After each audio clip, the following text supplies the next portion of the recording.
Hey guys, um, I thought I was going to be in a quiet spot, but I'm not. Everyone's out and about on this Saturday because it's a sunny, beautiful Saturday in autumn time in Cape Town, and there's a whole horse riding competition going on behind me, and loads of people walking, and I'm literally set up in front of a tree log and on a path. So there's a very good chance I'm going to have to stop and start and edit this because to let people and their dogs pass me. And I'm not wearing my mic, so hopefully the audio will be fine. And because this is an impromptu sharing and something that's very personal to me, it's my unique personal perspective, currently my perspective, my truth. It's not the truth, it's just something I'm sharing, my personal meaning making. And because of the incredible busyness around me and sensory stimulation, I'm going to read what I wrote last night that I really wanted to share. Because it's tricky to articulate and I don't even know if I'll do a fair job, but I'm going to give it a go. So here we go.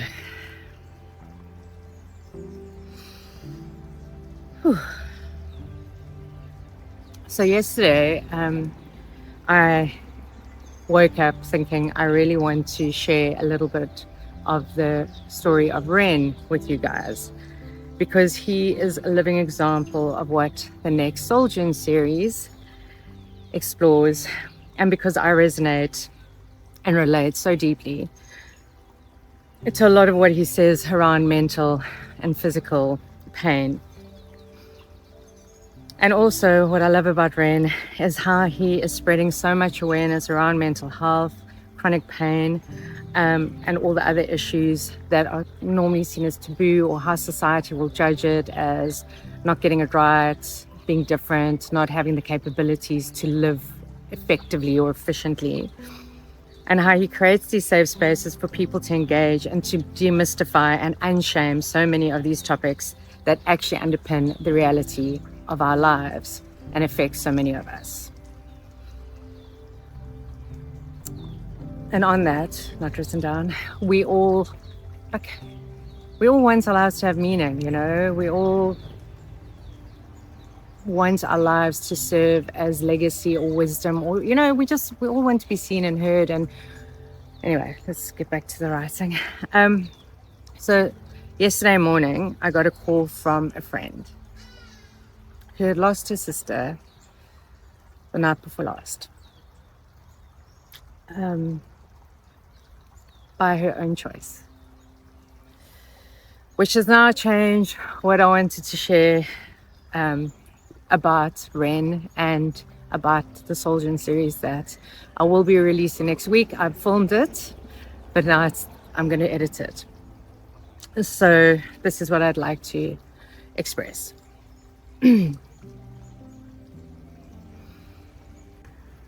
As I've said, I'm in the process of editing my latest SoulJourn series, and it explores the wisdom of our wounding and the medicine you carry for yourself and for the world. How your wounds are portals of awareness, strength, compassion, and transformation. The point of view that there is no finish line. The point of view that all of life is for healing. The point of view that this can result in forging faith in yourself and in life. That some of the wounds and the pain we have, we will carry forever. And one of the archetypes we explore in the SoulJourn series is Chiron, the wounded healer and master teacher. And this is what I want to say. It's not all about all horrors have blessings, or that all pain will serve and can be overcome and will build resilience. And it's not about things will get better. Hindsight will show you, you'll see.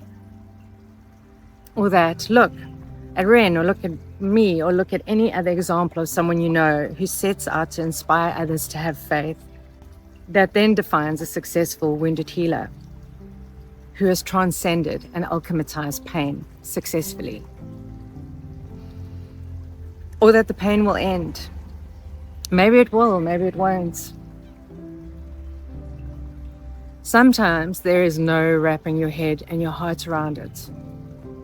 There is no making sense of it. And there is no alchematizing into gold. And sure, you may not hurt forever. And sometimes that reprieve only comes when we transition from this life. But then again, no one knows for sure. Chiron was an immortal, and he was wounded. And he traveled the world to find a cure, only to share the medicine with the world, whilst continuing to suffer immensely. And in the Greek myth, his suffering only ended when he renounces his immortality in favor of Prometheus, and was then placed among the stars as a constellation Centaurus. There is such a delicate balance here in terms of how we relate to this. It shouldn't be about spiritual one-upmanship around those who are able to endure and synthesize happiness and meaning from pain. I've struggled with my mind and with chronic body pain. And I'm no stranger to the dark or the dark nights of the soul. I don't think any of us are. And although there has been wisdom and more compassion and new perspectives from many of these heart-shattering and stirring life events and relationships, being able to be with it all doesn't make me a better human. I feel that sometimes this can be a version of toxic positivity and almost gaslighting, resulting in so much shame and shaming of self and other. We all know those hellscapes. And when we are in those moments or states or years of that hellscape, where it is just too overwhelming and so excruciating, to then be like, feel it lightly or let it go, or there's gold in this healing, or you'll see there's a blessing in this, be positive. I mean, I believe in all that, and I also know that sometimes it's not the case.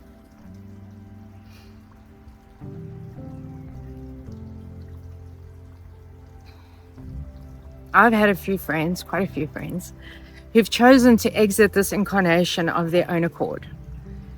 And to shame that or them, or think that they were less worthy or capable of transforming their wounds to medicine, I'm not okay with that perspective or narrative. Nor am I okay with then shaming or blaming myself or others, saying how they could have, should have, potentially done more.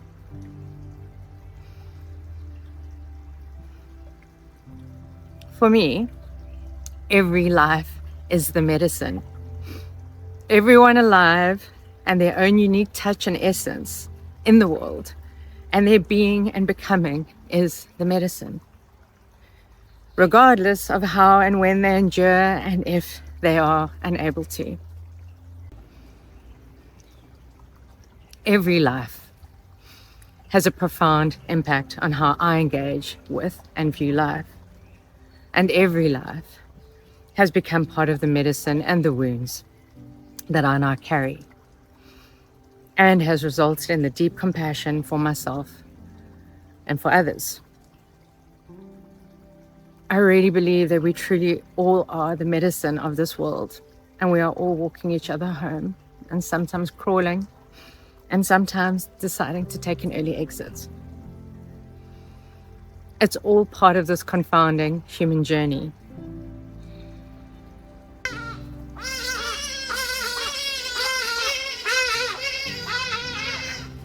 I'm actually just decided I'm going to share the 5-minute video that I put a little snippet in this video of, and I'm deeply inviting you to watch it. It's so beautiful. It's profoundly amazing, and then you can see it in context, because I'm only taking a piece out that speaks to what I'm saying right now. I'm also going to share a link, because this has a lot to do with struggles of the mind and struggles of this life and being human. The video that he put out where he talks about those hellscapes and what they feel like when you're in them, to try and raise awareness and help people understand better. so we can open our hearts even more to each other. I love how Ren shares so openly and rawly his journey, so as to inspire others, to give them hope, to help them have faith, if that's what they're looking for. And how it honors his own path and his own journey and his own voice and the message he wants to share with the world. It's compassionate, creative, and courageous living. But we don't have to be a person sharing our story to then qualify for creative and courageous living. We are all living creative and courageous lives regardless. My favorite part of this 5-minute clip that I'm going to be sharing with you is the part where he says, "You don't know yet whether or not the pain conceals gold." It definitely conceals wisdom. And it's definitely a catalyst for filling you with empathy. Nobody could have ever convinced me during that time that my pain and suffering would be a source for something good, because it felt insidious.